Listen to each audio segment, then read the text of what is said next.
So, Dhyana Yoga, before we start, let us pay obeisance to Sri Radharada Govinda. Om Ajnanatimirandasya Nananjana Salakaya Chakshurmitam Mena Tasmai Shri Gurave Namaha Sri Chaitanya Manobishtam Stapitam Mena Bhotale Swayam Rupa Kadam Ayyam Dadati Swapadantikam Vandeham Sri Guru Sri Yuta Pada Kamalam Sri Vaishnavscha Sri Rupam Sagarajatam Sahagana Raghunatham Vittam Tam Sajivam Sadvaitam Savadutam Parijana Sahitam Krishna Chaitanya Devam Sri Radha Krishna Padan Sahagana Lalita Sri Vishakana Vittamscha He Krishna Karuna Sindho Dino Bandho Jagat Pate Gopesha Gopika Kanta Radha Kanta Namostute Tapta Kanchana Gaurangi Radhe Vrindavaneshwari Vrishabhanu Sute Devi Pranamami Hare Priye Vancha Kalpaturabhyascha Kripa Sindhu Aveyevacha Patitam Nam Pavnebhyo Vaishnavyo Namo Namaha Namo Vishnu Padaya Krishna Prasthaya Bhutale Srimati Bhakti Vedanta Swamiti Namane Namaste Saraswate Deve Gauravani Pracharine Nirvishesha Shunyavadi Pascha Deshatarine Jayo Shri Krishna Chaitanya Prabhu Nityananda Shri Advaita Gadadhara Shivas Adi Gaura Bhakta Vrinda Hare Krishna Krishna Krishna Hare Hare Hare Rama Rama Rama Hare Hare Hare Krishna. So let us begin. So it's been, I think this whole, yesterday I think full was of Jai Shri Ram, right? Okay. So we were doing Dhyana Yoga and we looked at how advancing in yoga through detached work. We looked at that and then we looked at the Yoga Rudra stage and how you go writing up. And then we looked at further stages in the practice of yoga. Ultimately, we came to know that it was necessity for controlling the mind. So the big question comes, how to control the mind? And the remaining verses from 33 to 47 is that, okay? So the Krishna says that detachment comes to one who realizes that he is not autonomous in action. Actually, this is what we learned in by the end of chapter 5, where the Lord gives us the peace formula, that we should understand that he is the owner of everything. He is the enjoyer. He is the Bhogeshwar, everything. He is the Lord of it. And he is controlling everyone. He is the control. But also he is the best wisher. So once you understand that without Lord's sanctions, he cannot do anything. That is, only Jiva will decide to do something, and the super soul or the Paramatma lying inside will verify and sanctions based on whether this Jiva deserves to get this desire fulfilled. So who is the doer? Then through the body or through the mind, you get the things done. So after receiving the super soul's order, material nature, through 3 modes, we fulfill the Jiva's desire. So this is how it is done. But the responsibility lies for the whatever reactions he gets about it, pious activities or impulse, the whole thing, he has to bear it because it was he who desired. It might have gone through the thing, but this was done. So if you desire Krishna, then he'll help you to do that. That's the ultimate thing, right? So we can't enter into Ashtanga Yoga unless we purify our vision and activity by Nishkama Karma Yoga. Only then you can advance by practicing meditation. This is what we saw there. He's a supreme enjoyer, controller, and best friend, right? So, and this is what we looked at. Nishkamakar, first 2 verses, Krishna says that, right? And let me see, we need to step.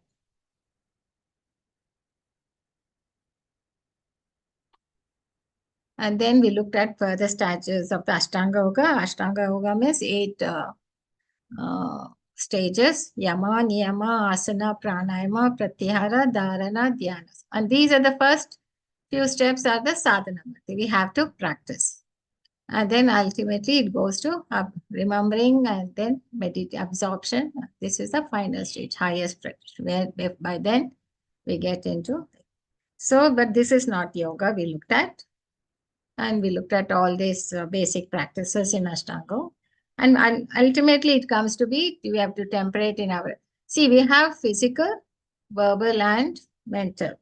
So temperate in the habits of eating, sleeping, working, and recreation. Then he says you have to live in a where you have to live in a alone, a secluded place and carefully control the mind and those things. So pranayama. So all these meditation practice we looked at that in the last. So he says you cannot become a yogi if he eats too much or eats too little. So eats too much or does not. So everything should be temperate. So ultimately we came to the necessity of controlling the turbulent mind. Why do you need to control the mind? So, and that is although control of mind is undoubtedly difficult process, nevertheless, control of mind is essential and obtainable only by constant practice and detachment. That's why is the thing which we are going to look at now. So, see, when you're doing any activity, even archery, which here we see Dronacharya having a test given to his pupils, and Arjuna is, and what was the test? He has to shoot at the air, the parrot, which is situated on a tree, and not just at the parrot, but you have to shoot at the eye of the parrot. Okay. So in that, you can see how Arjuna was able to pass the test. He was very focused, very thing. Whereas others like Yudhishthira or Bhima or Duryodhana, they were not, they failed the test, but he was good. Even at Swayamvara, you have seen Arjuna who had to shoot at the eye of the fish, which is on the top, revolving there. And he has to look at the reflection in the water and shoot at it. He was able to do that. And also the austerities following the forest is not a big thing for him. They were there. And also he was able to fight with demigods like Shiva, and he was also nourished. So all this was there with Arjuna, but still he expressed a doubt. He expressed a question. Oh, Madhusudana, system of yoga which you have summarized appears impractical and undurable to me, for the mind is restless and unsteady. So, Madhusudana, because Krishna has told you have to look at everyone as Samadarshana. That's what he finally concludes when he was telling about the Dhyana, Ashtanga Yoga. How a person who is absorbed in me and always meditating on me will be look at everyone equally. Then the Arjuna's question is, how can I look at Yudhishthira and Duryodhana equally? Or I can look at Bhima and Karna equally. Like that, no, it comes into his mind. So it's like, he accepts. He says he's submissive. He says, whatever you're saying is, I accept. He understands that whatever the Lord is telling is right. But practically, how to implement it? That is what, because why? Is practically finds it difficult. He says it's impractical because the mind is chanchala, sthitam sthiram, and unsteady. So the nature of the mind is chanchala. It is always one time. Today you will be thinking, I like this place, or I like this sweet, or I like to do this. But tomorrow the same thing you may not like it after some time. The same thing which you liked few days before, you may not. Again, you might like it. It's like, it's like going this way and that way. So it's chanchala. So that is understandable. We also understand. And we see that Arjuna's question, totally there are about 17 questions in the 700 verses in Gita. And almost Arjuna will be asking about every 40 verses, like, and this question is like this. And he voices, because he knows that Arjuna will, Krishna will explain to him properly, and he'll get he won't chastise him or thing, but he will answer. So he says it's impracticable and undurable because it's, you're asking me to do this, but I'm not able to understand how I can do that because my mind is restless and unsteady. Chanchala. Chanchalam hi mana Krishna pramati balavat viridam tashyam nigraha manaye bayuri sutash. For the mind is restless, turbulent, obstinate, and very strong. That is true, isn't it? Restless means it first it says this is right, that is right, and the other things it's not right, or this is good. So it is always like that, restless. It keeps flicking from different actors directions and also from different subjects. First you'll be thinking of something, and then tomorrow you look, and the next minute you're thinking somewhere. 1 minute you're in India, another minute you're in US or some other place. So it keeps going. So it's very restless, and it also goes from subject to subject. And also, it's a turbulent. Why? Because you feel very angry. Somebody has remarked something, and immediately you rise to that occasion and you start thinking why that person is creating such situations to you, or such, why is he opposing, and all that hatred and everything that comes in your mind, it comes fear and attached. So that is a turbulence. Turbulence, it does create turbulence in your mind, right? And it is obstinate. That's what he says. Pramati balavad dhridam.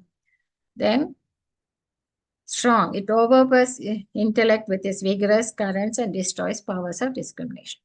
So what happens sometimes, it takes over the intelligence. Though intelligence will be trying, why you want to think, just forgive him, or it tries to tell you it is not this. It might be that person was troubled, and so he has attacked you, or is dishonored you. But your mind won't think. It will just don't want to discriminate. It will just overthrow because it's too strong. Sometimes it takes over your intelligence and you're not able to think properly. So Krishna Arjuna is saying it is strong, and it is and also obstinate, because when it catches a harmful thought, it refuses to let it go, continues to ruminate over it again and again, even to the dismay of the intellect. So that happens. Sometimes you're stuck with it. It's like, rat in the thing, the gramophone, it keeps on going repeatedly over that same verse. Like that, you can never come out of that thing. You'll think, no, that person is like that. He did harm me,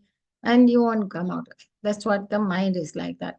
It's restless, it's turbulent, it's obstinate, and very strong. So how can I subdue it?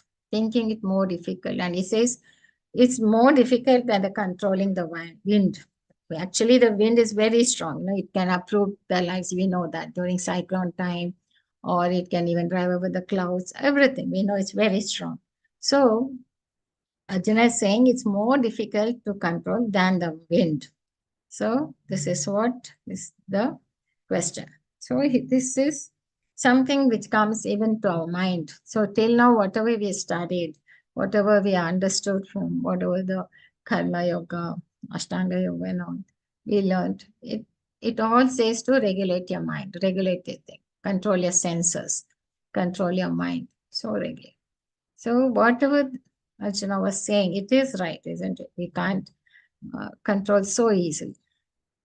So what does the Lord say? He says, and he's very, very good teacher. He does say, it can, whatever you say, Arjuna, what you say is right. The Lord says, it is O mighty arm son of Kunti, it is undoubtedly very difficult to control the restless mind, but it is possible. It is difficult. He accepts it. It is difficult. It is difficult to control the mind, but it is possible. How? By suitable practice and by detachment. He says, Samshayan, no doubt. Mahabaho, that is the Arjuna, mighty strong. Mano Durnigram Chalam. Abhyasa to Kaunteya, Vairagyana Nagre. Only by suitable practice and by detachment we can come. So it's no doubt. So he accepts. The Lord does accept. He doesn't say, no, whatever I say is right. It can. But he says, whatever you say is right. The nature of the mind is to be restless. The nature of the mind is to flicker around from subject to subject, to places and thoughts. And all your thinking.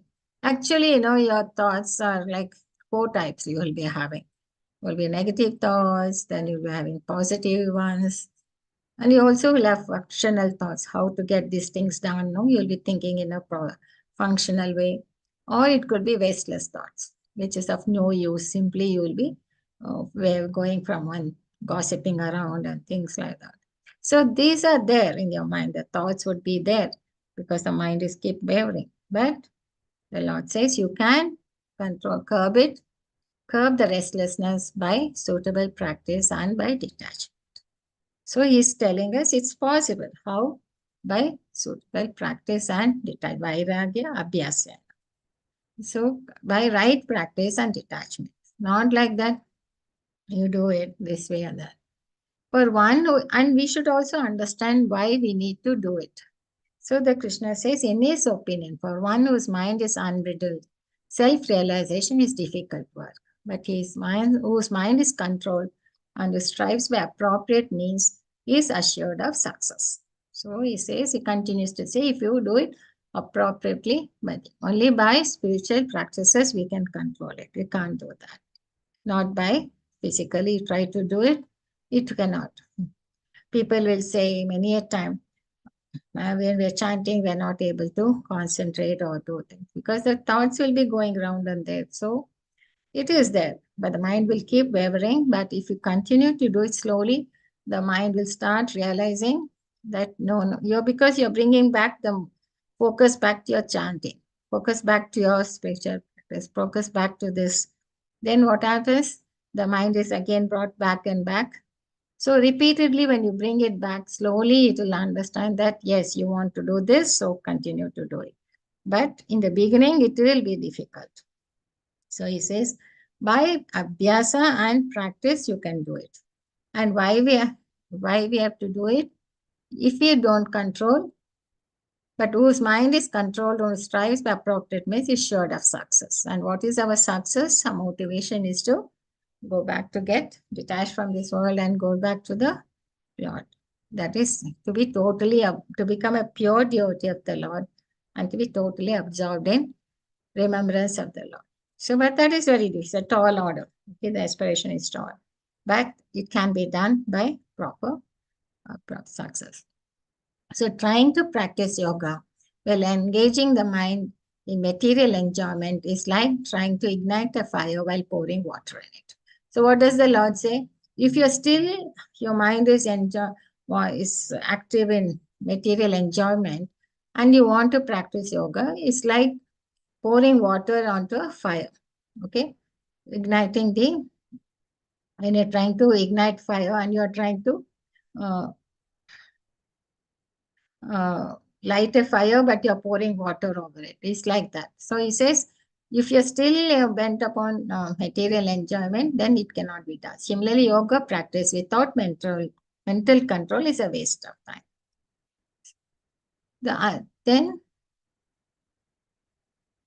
Then comes the question in the Arjuna's mind. Okay, I've been trying to practice to control the mind. I may not have been fully 100% thing, but some means or some problem had have come and I could have, I'm not been successful to become a perfect yogi. Then what happens? That controls. No? We are practicing and we are practicing. What happens if we are not successful? So that is another query by Arjuna. Unsuccessful transcendent to obtain. Krishna says they either obtain heavenly enjoyment followed by aristocratic birth or birth in a family of wise transcendentalists that bring them immediate further training. So what is that?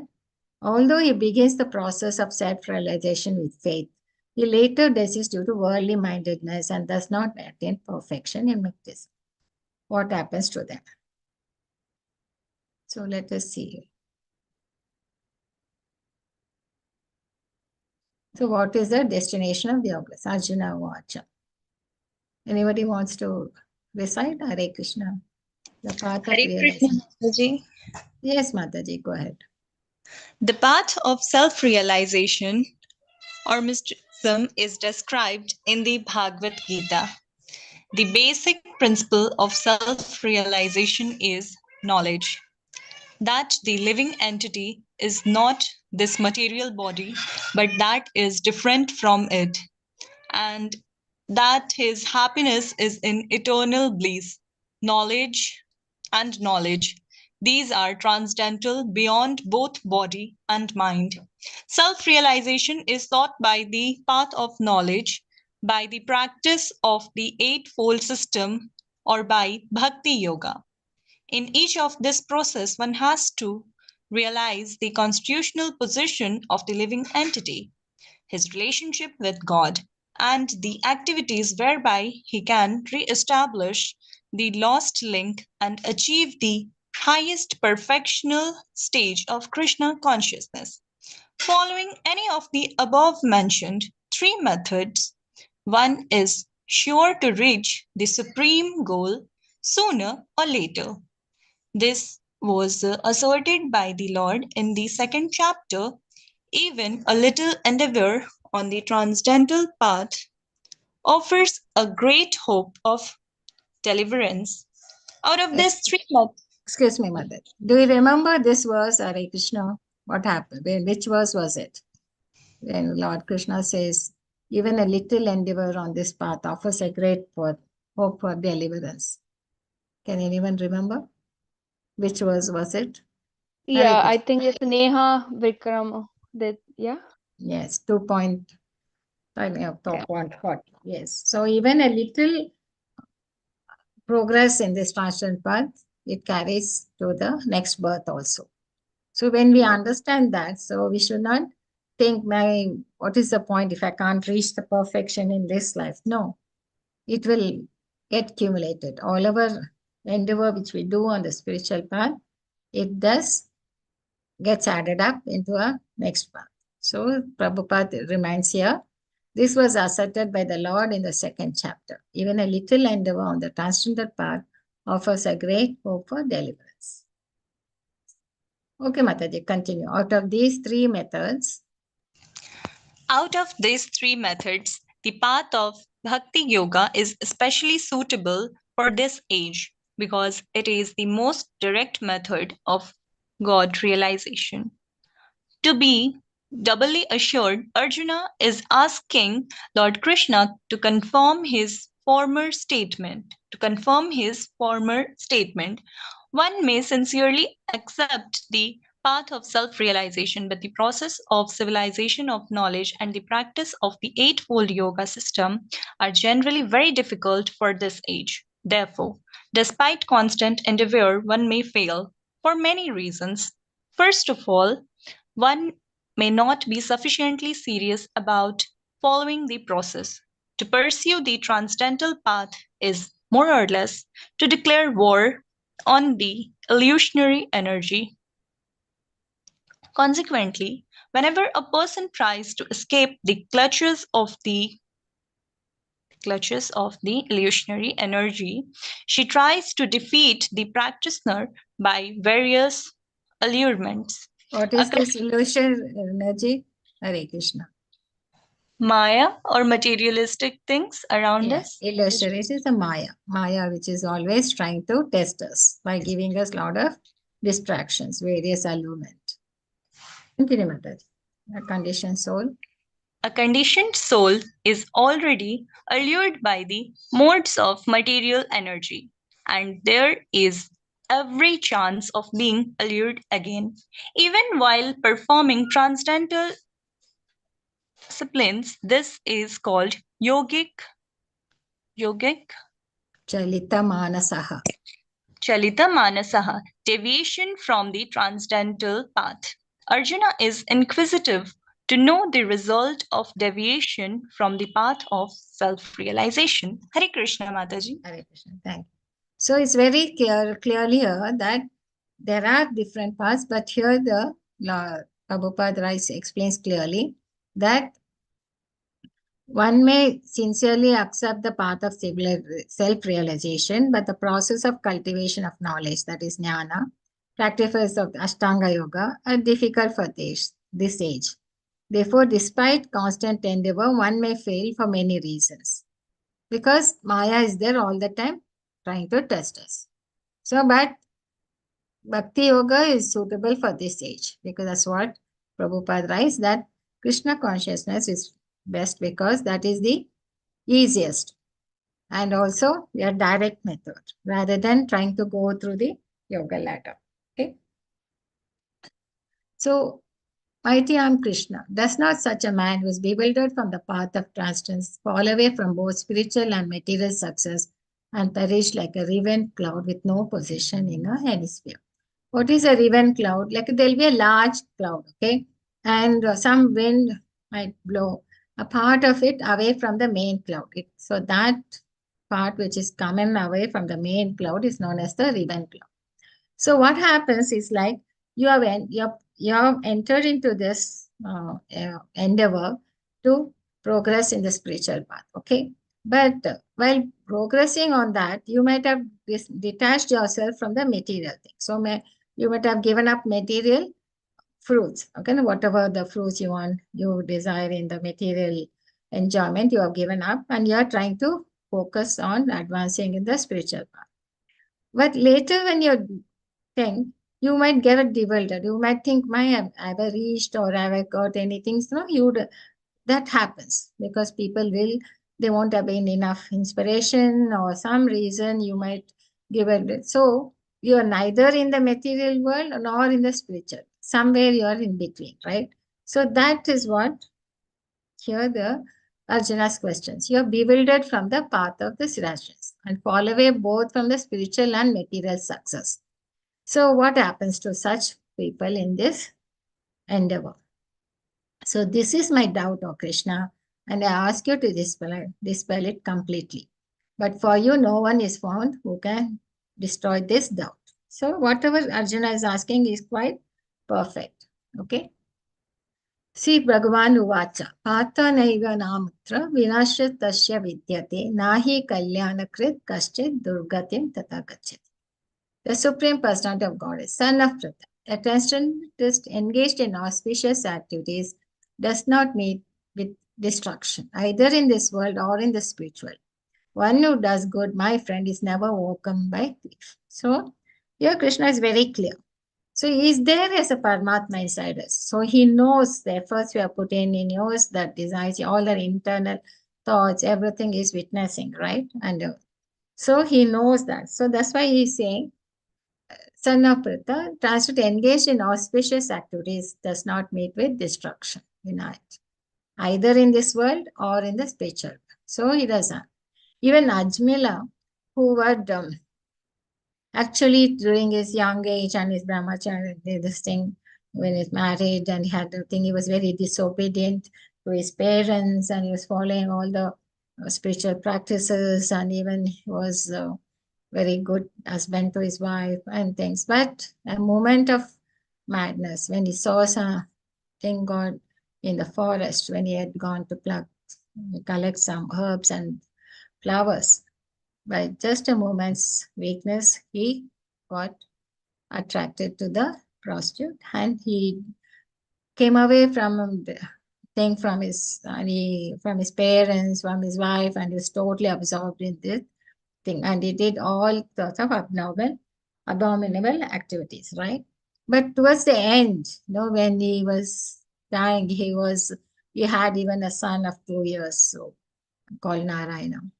At that time, when he saw some Yamadutas coming to take him, right, he was shocked and he was scared and he called out for his son because he was so fond of him. He said, Narayana, Narayana, because he didn't want his son to witness these demons. At that time, since he uttered the name of the Lord, the Vishnu Dutas came. And there was a big dialogue in Srimad Bhagavatam. It's very interesting to read. So there, because he took the name of the Lord, he was given a second chance. And then he realizes, and he would have witnessed the entire Sambhashana between the Yamadutas and the Vishnu Dutas, right? And then he realizes mistake, and then he walks out of the home, and then does prashit in Haridwar, and takes birth, and then he'll be given a second chance, and then he goes back. So this is what he says. He says, if you have done something, especially now we're forgotten by the Lord, and it just goes so. So what does Prabhupada write in the explanation? Let us read that. It's very interesting. So Prabhupada quotes a verse from Srimad Bhagavatam, where Narad Muni is instructing Vyasadeva. He says, if someone gives up all material prospects, Takta Swadharma Charana Mucham Hare, and takes complete shelter of the Supreme Personality of Godhead, there is no loss or degradation anyway. Bhajan apakta tapati. On the other hand, a non-devotee may fully engage in his occupational duties and yet not gain. So if a person is not a devotee and is not taking shelter of the Supreme Lord, so he might have done his duties perfectly, but still he won't gain anything because it will never be added to his thing. Whereas who gives up material prospects, takes shelter of things, there is no loss or degradation. For material prospects, there are many activities, both spiritual and customary, right? Scripture. A transcendentalist is supposed to give up all material activities for the sake of spiritual advancement in life, Krishna consciousness. One may argue that by Krishna consciousness, he may attain highest perfection if it is complete. But if one does not attain such a perfection, then he loses materially and spiritually. That's what happens. So it is enjoined in the scriptures that one has to suffer the reaction for not executing prescribed duties. Therefore, one fails to discharge transcendental activities because becomes subjected to these reactions. So here, so we may think, that this is if I won't be anywhere, nor in this material success, nor in transcendental success. So Bhagavatam is assuring now that the unsuccess of transcendental is that there need no be any worries. Even though he may subject to the reaction for not perfectly executing prescribed duties, he is still not a loser because auspicious Krishna consciousness is never forgotten.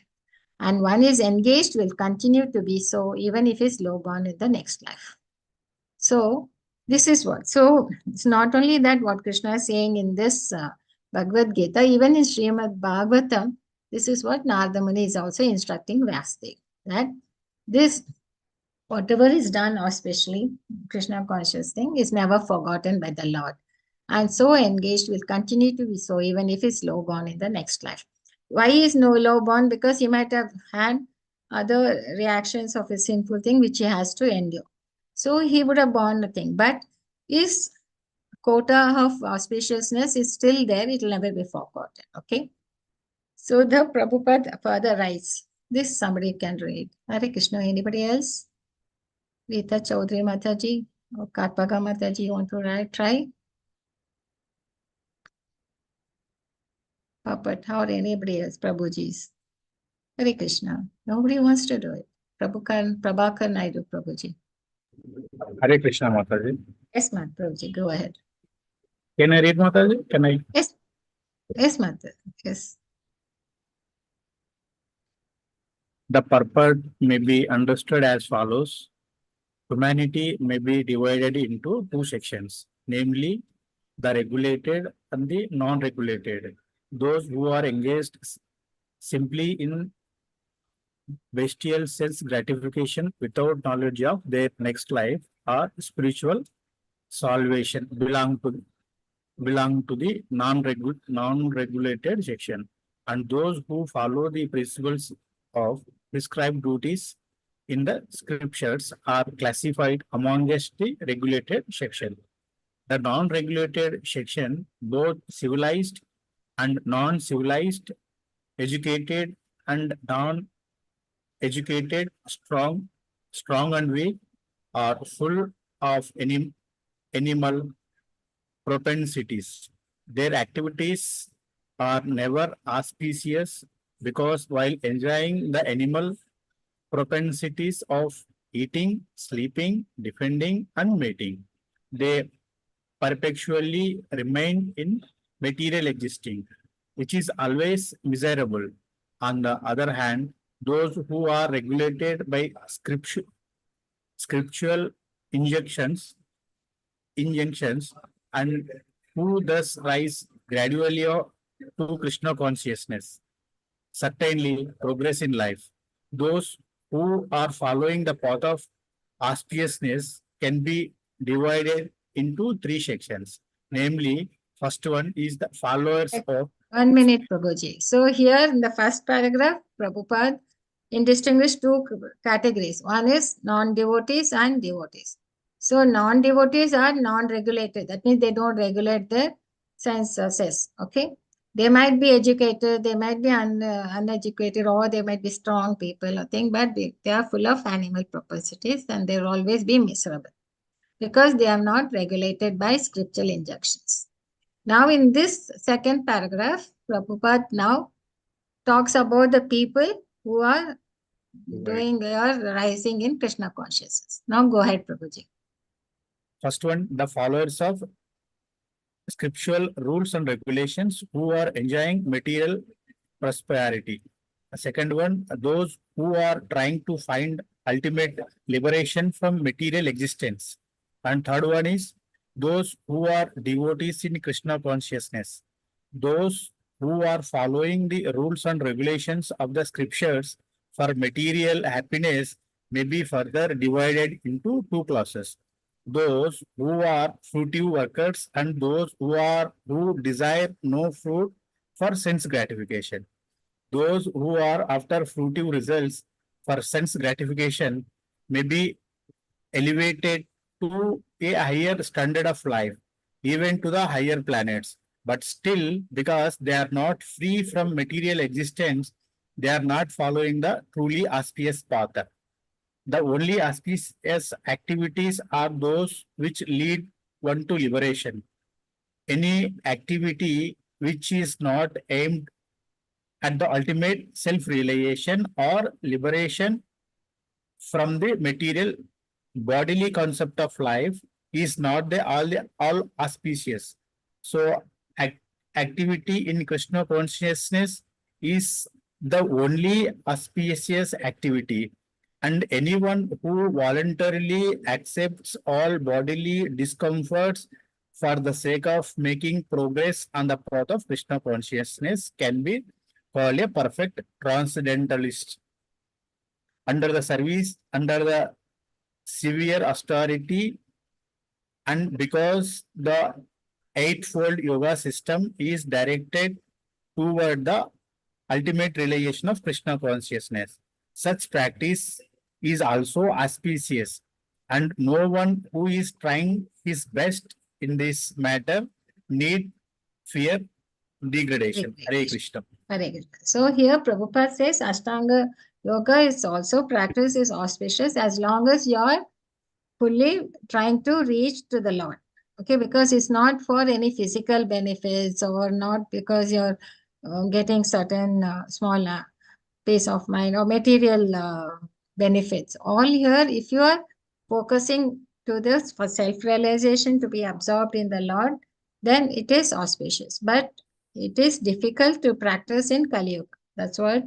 That's why it is the thing. But if you take to Krishna consciousness, that is the only auspicious activities for those who lead to things. So here clearly Prabhupada, very analytically he describes in the purport to explain to us how the practicing in, because this is what the translation engaged in auspicious activities. So this is what the Prabhupada has given clearly the explanation. Okay, does not meet with destruction either in this world or because it's always been taken care by the Lord and it will be there with us even in the next life. Okay. And what is the auspicious activity is to be doing devotional service to the Lord. Okay. Even chanting Hare Krishna Maha Mantra or doing Ekadashi Vrat for the Lord is also adds to the auspicious activities. Okay. So let us continue. So Bhagavan Vacha does not meet with Hare. So what happens? The result, he'll be pious birth, take into a good family, and he'll be able to revive his divine consciousness in the early stage, and he'll be naturally attached to the yogic principles. Okay, because in this picture, you have this is Jada Bharata, because in his previous birth, Bharat Maharaj had got distracted while he had gone to the forest for self-realization. That time he gets attracted to taking care of a small deer, and instead of doing his practices of Krishna consciousness, he was more worried about the deer's welfare and where it has gone and whether it's staying. And ultimately he falls down and dies. with that thought. So in the next birth, he remembers that is the mercy of the Lord, which he could remember what he had done. So he becomes a Jada Bharat. He won't talk to anybody, he won't react to anything, however people are treating him or thinking him is dumb or thing. So, but he just remains that consciousness. So this is what happens when they are birthed. Think what happens, how far they have progressed in their path is never forgotten by the Lord. Accordingly, he gives them the memory or the consciousness so that he can practice it in the next birth. Okay. So the unsuccessful yogi, after many, many years of enjoyment on the planets of the pious living entities, is born into a family of righteous people or into a family of rich aristocracy. Okay, depending on that. So this is not waste. It's not that thing. He takes his birth in a thing, or if suppose depends upon the degree of his progress. Okay, depending on that, accordingly he will be taking birth. Long practice of he takes his birth in a family of transcendentalists who are surely great in wisdom. Certainly, such a birth is rare in this world. Okay. On taking such a birth, he revives the divine consciousness of his previous life, and again he tries to make further progress in order to achieve complete success. So, son of Guru.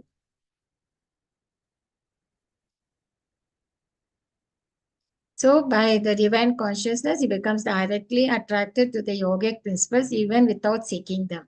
Such an inclustic transcendence stands always above the rituals process of the scriptures. So, here is very clearly explained by the Lord that it's not thing. So when he engages himself with the endeavor in making further progress, and he become free of all contaminations, then ultimately he will become perfection after many, many births and attains a supreme.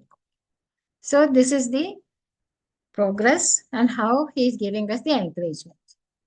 And Prabhupada writes, yogis are greater than empirists, fruitic workers and ascetics. Of all yogis, those with full faith always think of Krishna, render transcendental service are the highest. So finally, the Lord will conclude about who is the best yogi. Okay. Yogi is greater than ascetic, greater than empiristic, and greater than a fruity worker. So Arjuna, in all circumstances, be a yogi. So that's what the Prabhu Krishna said. When we speak of yoga, we refer to linking our consciousness with the Supreme Absolute. This is the meaning of yoga. That is, you are linking to the Supreme Truth. Such a process is named differently by various practitioners in terms of particular method adopted. When the linking process is predominantly in fruitive activities, is karma yoga. Otherwise, it's just a karma if you're doing anything. But if you're doing your work in Krishna consciousness, then it becomes karma yoga. That means you're thinking of the results, knowing that it is all due to him, and you want to offer the results to him as a nishkama karma yoga. So then that practice, linking your work to the Lord, is known as karma yoga. And when it is predominantly empirical, that is the jnana yoga, when you're trying to get more and more understanding about the Lord, absolute truth, that is trying to get the knowledge, that is jnana yoga. Otherwise, it's not if you want to just get the knowledge for showing off or for just to become scholarly in that Sanskrit or scholarly thing, that is not. If you're trying to get to know more about the Lord, more understanding of the Lord, that depends on your motivation. Then you're linking, then it's known as Jnana Yoga. When it's predominantly in a devotional relationship with the Supreme Lord, is called Bhakti Yoga. So Bhakti Yoga or Krishna consciousness is ultimate perfection of all yogas.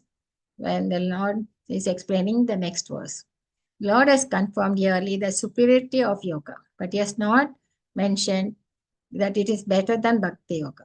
Bhakti Yoga is full spiritual knowledge, and therefore nothing can excel it. Okay, a system without self-knowledge is imperfect. Empiric knowledge without surrender to the Supreme Lord is also imperfect. Fruitive work without Krishna consciousness is a waste of time. Therefore, you have to link your actions, your thoughts, and everything to the Lord. So the mind control, how do you do? That's what happens. It's not that, it's only by practice. And what is the practice? You have to always contemplate what is it you're doing and for what your purpose. You have to understand your motivation and try to need to practice. That is, you have to contemplate and think of your thoughts and things, because your thoughts finally leads to habits, leads to your character, which you have talked about it earlier. So we need to focus on this, trying to do the absorb in the Lord. And that's the thing. Spiritual, only by spiritual path, spiritual practices, we can control our mind, because we'll be absorbed in the Krishna consciousness. Okay. Yoginam api sarvesham madgaten antratmana shraddhavan bhajate yoma swame yukta tamomata. So, of all yogis, the one who with great faith who always abides in me, thinks of me within himself, and renders transcendental loving service to me. Madgatena antaratma shraddhavan bhajate yoma. Ma means me. Who is shraddhavan bhajate? Who transcendental loving service to me. He is the most intimately united with me in yoga and is the highest of all. That is my opinion. So he is uktetamo mataha. He is always connected to me. So this is our yoginam api sarvesham. Of all the yogis, who is the greatest yogi? The Lord explains here very clearly. Okay. So when we speak yoga, we refer to our consciousness with the, I think we did, no? East of mind. Okay. The word bhajate is significant here. Bhajate has its root in the word bhaj, which is used when there is a need of service. English words worship cannot be used in the same sense as bhaj. Worship means adore, or to show respect and honor to the worthy one. But service with love and faith is specially meant for Supreme Personality of God. One can avoid worshipping a respectable man or demigod and may be called discourteous, but one cannot avoid serving the Lord without thoroughly condemned. Okay, so every living entity is part and parcel of the Lord, and thus every living entity is entered to serve the Lord by his own constitution. See, this is our constitution position, that we are the servant here. Our constitution position is to serve the Supreme Lord. Failing to do this, he falls down.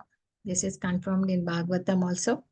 And finally, it is concluded here. I think that's right. So the highest perfection yoga can be obtained only by Bhakti Yoga and is confirmed in all Vedic literature. Okay. Only those great souls who have implicit faith in both the Lord and spiritual master are all the imports of Vedic knowledge automatically revealed. So unless we develop a faith in the Lord and the spiritual master, this knowledge will not be revealed to us. Okay. Bhakti means devotional service to the Lord, which is free from desire for material benefit, either in this life or the next life. So these are the means for performance of Bhakti. And next we are going to see more about it. But wait, let us come back to our screen. So what we learned so far is we are at the Karma Kanda section, means we are only the animal propensities, eating, and that's all we looked at. But if you turn towards the Lord, that is, Karma Kanda is where you are following the spiritual Vedic rituals.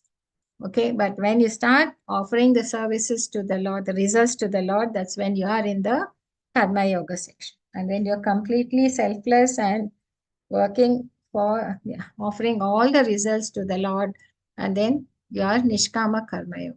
Then you slowly start developing the knowledge. Then you got the Jnana Yoga, go further up. And then you start practicing all this Ashtanga practices. Then finally you reach to the Bhakti Yoga. That is when you absorb. So this is the yoga ladder which you go step by step, which is how it has been given in our Vedic scriptures. But you can elevate yourself to Bhakti Yoga straight away. Or you can, from any stages on this, you can, from Nishkama Karma Yoga, you can go up to Bhakti Yoga, or from other stages you can do it. So all that is once you start practicing. Direct method is Krishna conscious, where you start taking practices, devotional service, thinking directly on the Lord and doing your activities. Okay, so this is the how you progress in the spiritual path, and you're able to slowly control your mind and your senses. That is the underlying principles. Otherwise, you're still in the animal. Once you start working on Krishna, that is Vedic scriptures, you are trying to regulate your mind and things. And with progress and with the steady progress and abhyas, vairagya, you will slowly be able to progress and reach the highest perfection. And what did our Prabhupada has given us a sadhana to be associative devotees, because that will keep giving us inspiration. Otherwise, what happens, you know where it is. It's like, it's somewhere the stars are there and you'll be thinking how to reach there. It's so high and can I do it? But there are stairs. When you can look at the stairs and take up the stairs, you can climb up and you can reach there. That is what is being said here. And how do we get the inspiration? Otherwise, if you only keep on moving and you might get dispirited. You can lose inspiration. But for that, we need to be association with devotees. They will help us to take us along with them along the path. And books and scriptures will always help us. Reading Bhagavad Gita, Bhagavatam, it reinforces whatever being said by the Lord and what is being said. So on Vedic scriptures, Upanishads, something that helps us a lot. And chanting Hare Krishna Mahamantra is what our Chaitanya Mahaprabhu has said, that it will remove our anarthas, what all we have inside us, which is preventing us to accept this path, or things which are backlog we have in our mind, that will slowly get burnt by chanting Hare Krishna Mahamantra. And deity worship, and our deed, engage in work and eat prasad. So this is the sadhana along with regulative principles. That is 4 restrictions: no meat eating, be very mercy to all living entities, no gambling, no intoxication, no illicit sex. So what happens if you do these practices? You might start with little faith in the beginning, but associating devotees and with initiating in this practice of Krishna consciousness, it has proved a lot of results, and we have found removes the anarthas. Once you start progressing, these anarthas are gone. Slowly, however, what happens? The result is our faith gets steady. Once you strengthen, you become nishtha, then you start liking the practice of Krishna consciousness. You want to be with the Lord. And then you start attaching to the Lord. And finally, you want to reach the bhava stage and the love of Krishna. So this is the gradual process, but we start with little Shraddha, which all of us we are, and we are in this practice of Krishna consciousness. So of all yogis who always abides in him with great faith, worship me in transcendental loving sense, is mostly intimately united with me in yoga and wisdom. So this is all about the mind and how do we sense control and finally reach. So what we learned throughout in this past 6 chapters is we learned about our identity, that okay, we started with lamentation, that only when you start lamenting, when you start thinking about where am I and why am this, why I'm being miserable, or whatever to do, what decision I took, that's when you come to your crossroad life. Start looking at it. So then Krishna is giving us the identity that you are the spirit, soul, and not the body. So we understand that what's our true identity. But that is in the natural brain. Then he continues to tell that, and he's trying to justify, trying to give the justification for Arjuna to fight. Then he says, even if when you fight, you might be killed or you might get successful, we're going to get an earthly kingdom. But both the material enjoyment you will get. But if you fail, if you don't fight, you are failing your duty as a Kshatriya. That way, you will be incurring sinful reactions. So by not fighting only, you're getting sinful reactions. By fighting, you'll always have some enjoyment. You'll have enjoyment in the heavenly planets or enjoyment in the earthly planet. So there he talked about sinful reactions is by not doing a duty. So we talked about our duty. Even in third chapter, he continued to explain more about our duty, right? And then he said, prescribed duties you have to do because it will help us to, the mind will be engaged and it will help us to remove our impurities. Work is required. So that yoga ladder, when you start in process, we need the work because to remove our anarthas. And slowly, once you progress very highly advanced, then you may not require work, but you will be doing a work to be an example to the others, so that others will follow you because you are the dude. So that is the thing. So he talked more about it in third chapter. And then he talked about in fourth chapter about what? About him, about the divinity, why we need to transcendental knowledge. Because once we understand we are the soul, we need to know more about the Lord. Why do we need to serve him? Why do we need to offer the results to him? And then it was in the fifth chapter, we understood that we have to, because he is the supreme enjoyer and he is the well-wisher and he is the controller. And without any sanction, nothing works. So even a blade of grass doesn't work. So once we understand with that, with understanding that if you do our services, if we do our activities, karma yoga, then we will be able to progress. But in all of that, right from the beginning, he's been telling us to control our senses and control our mind. And then he explains more about the Ashtanga Yoga and then about the mind, how we to be. It is chanchala, it is unsteady. So if you understand that, then you won't try to think. We know we are going to be, in the beginning, there will be problems. There will be we may not be able to sit for 1 hour and do a chanting of 16 rounds of thing, but it is possible. In the beginning, it is difficult. But knowing it is difficult and know it is there, but slowly, the mind will start becoming your friend instead of becoming your enemy. That depends how aware are you about your mind. Once you understand the nature of your mind, then you accept it. So then you won't try to fight it. Then you won't get disappointed. Because Krishna is also agreeing. It is chanchala and it is only to practice and vairagya. Then slowly you get detached. That process occurs. But if you are steady in this Krishna consciousness path, that's all it matters. So that is how our teachings by Prabhupada is also why we do this sadhana. Because it's a slowly practice, gradually we try to do this. And it will help. And it has helped many people. So this is the of all the yogis who always abides in me, great faith, worshipping me in transcendental loving service is mostly intimately united with me.